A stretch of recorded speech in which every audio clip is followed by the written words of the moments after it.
सबको मेरा नमस्कार। मेरे नए चैनल अपना खेरवाड़ा में आप सबका स्वागत है।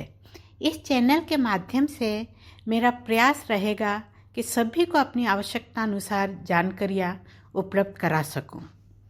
आज मैं ट्राइबल्स ऑफ राजस्थान श्रृंखला में भील जनजाति के बारे में, उनके प्राचीन इतिहास, परंपराएं, कल्चर, हेरिटेज व राजनीतिक स्तर की जानकारी दूंगी। साथियों, आदिवासी भारतीय संस्कृति, परंपराओं व सभ्यता के पोषक रहे हैं। भारत में आज भी प्राकृतिक परिवेश में प्रकृति से जुड़कर समृद्ध परंपराओं को जीवित रखने का श्रेय आदिवासियों को ही है। भारत में जनसंख्या के आधार पर भील जनजाति का प्रथम स्थान और राजस्थान में दूसरा नंबर है। राजस्थान में यह कुल जनसंख्या के 39% हैं। सबसे पहले भीलों की उत्पत्ति के बारे में मैं आपको जानकारी दूंगी। भील शब्द की उत्पत्ति द्रविड़ शब्द बील BIL से हुई है, जिसका अर्थ होता है तीर कमान। संस्कृत में इन्हें निषाद भी कहा गया है।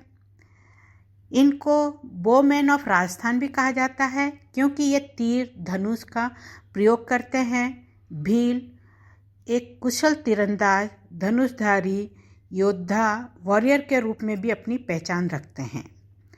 कर्नल जेम्स टॉड ने इन्हें वनपुत्र भी कहा है।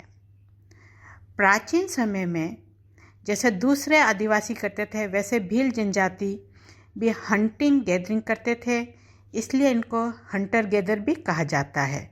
लेकिन आज इन्होंने इन सब को छोड़ करके अपना व्यवसाय कृषि को बनाया है।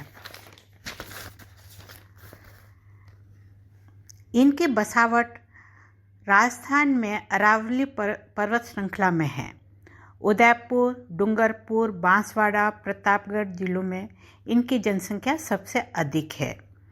भीलों का मेवाड़, बांगड़, हाड़ौती में प्राचीन काल में राज रहा है। इन्होंने मराठा, मुगलों, अंग्रेजों के साथ में वीरतापूर्वक युद्ध किए थे और महाराणा प्रताप, राजपूतों व मेवाड़ के युद्ध में भी भील जनजाति ने बहुत साथ दिया था। भील जनजाति का रामायण में भी जिक्र आता है। भगवान राम ने जंगल में जिस सबरी के झूठे बेर खाए थे, वह भील महिला ही थी। महाभारत में एकलव्य महान धनुर्धारी का जिक्र आता है, वह भी एक भील बालक था। महाराणा प्रताप को युद्ध में हेल्प करने वाले राणा पुंजा भी आदिवासी थे। साथियों, एक मानगढ़ हत्याकांड, जो एक बहुत प्रसिद्ध हत्याकांड जलियांवाला बाग से भी पहले हुआ था, उसके बारे में मैं आपको थोड़ी बहुत जानकारी देना चाह रही हूँ। जलियांवाला बाग कांड से पूर्व अंग्रेजों द्वारा टैक्स बढ़ाने व फोर्स लेबर करवाने के विरोध में गोविंद गुरु के नेतृत्व में राजस्थान गुजरात बॉर्डर पर स्थित मानगढ़ पहाड़ी पर 17 नवंबर 1913 को भीलों द्वारा प्रदर्शन किया गया, जिसमें अंग्रेजों द्वारा ओपन फायर किए गए और जिसमें 1500 से भी ज़्यादा लोगों की जान गई थी। अब मैं आपको भीलों के सामाजिक संरचना के बारे में बताना चाहूँगी। इनके जो सामाजिक संरचना है, इसमें पितृ सत्तात्मक मतलब पिता परिवार में मुखिया के रूप में है। हम दूसरे शब्दों में ये भी कह सकते हैं कि पितृवंशीय व्यवस्था है, जिसमें पुरुष प्रधान समाज है। शादी के बाद में लड़का पिता के घर के पास ही मकान बनाकर रहता है, जिसे हम एकाकी परिवार कहते हैं।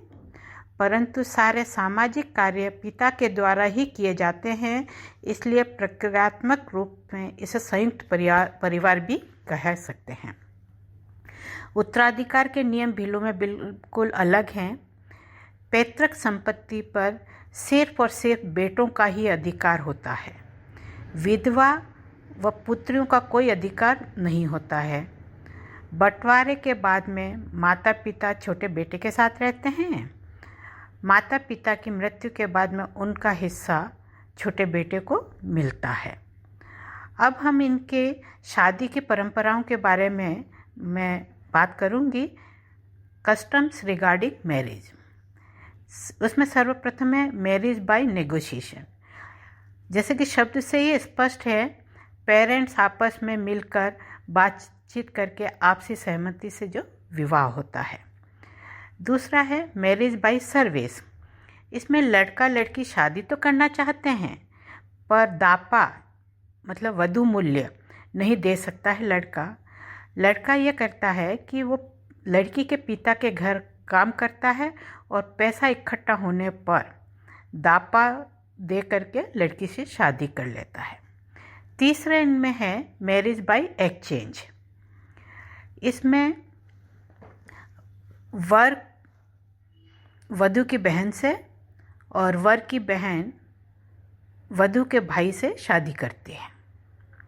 मैरिज बाय कैप्चर, लड़का लड़की को अपनी इच्छा के बिना कैप्चर करके ले जाता है और इसमें दोनों पक्षों की पंचायत बैठती है और जो निर्णय करते हैं उसमें दापा भी डिसाइड होता है और लड़का लड़की के घर वालों को दापा दे देता है और उसके बाद में विवाह हो जाता है। एक और यहाँ पे प्रचलन में है विवाह, जिसको अपन कहेंगे मैरिज बाय एलॉपमेंट, मतलब पलायन या भगाकर ले जाना। यहाँ एक विवाह की प्रथा तो है, पर आदिवासी इनको बढ़ावा नहीं दे रहे हैं और ये ज़्यादा पॉपुलर भी नहीं है। राजस्थान में वेणेश्वर मेला एलॉपमेंट मैरिज के लिए बहुत प्रसिद्ध है। मेले में लड़का लड़की मिलते हैं और भागकर पति पत्नी के रूप में रहने लगते हैं। जब घर परिवार को जानकारी होती है तो दोनों गांव की पंचायत की बैठक होती है।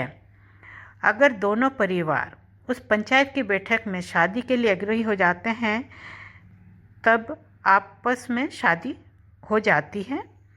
अगर परिवार सहमत नहीं होता है तो लड़की को तो वापस उसके घर भेज दिया जाता है और लड़के के परिवार पर फाइन, जिसे कि इनकी लोकल भाषा में जागदा कहते हैं, वो लगाते हैं और उसका भुगतान लड़के के परिवार को करना पड़ता है।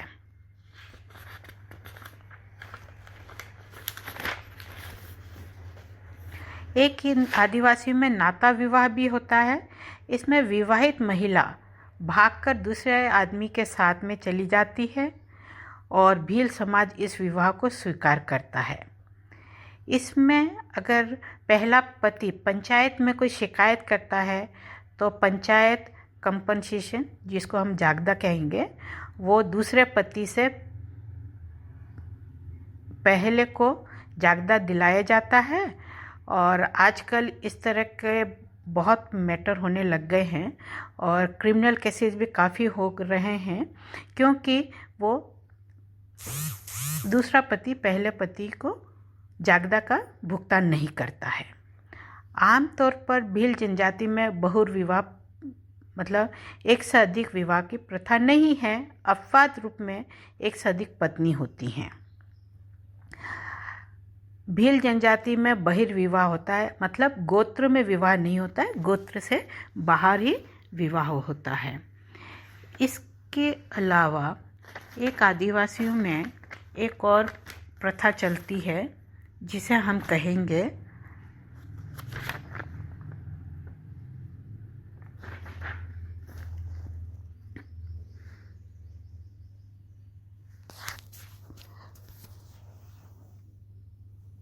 मोताना। मोताना का मतलब होता है हर जाना। संदिग्ध मृत्यु होने पर मृत्यु स्थल पर शव तब तक आदिवासी नहीं उठाते हैं जब तक पंचायत द्वारा निर्धारित मोताना नहीं दिया जाता है।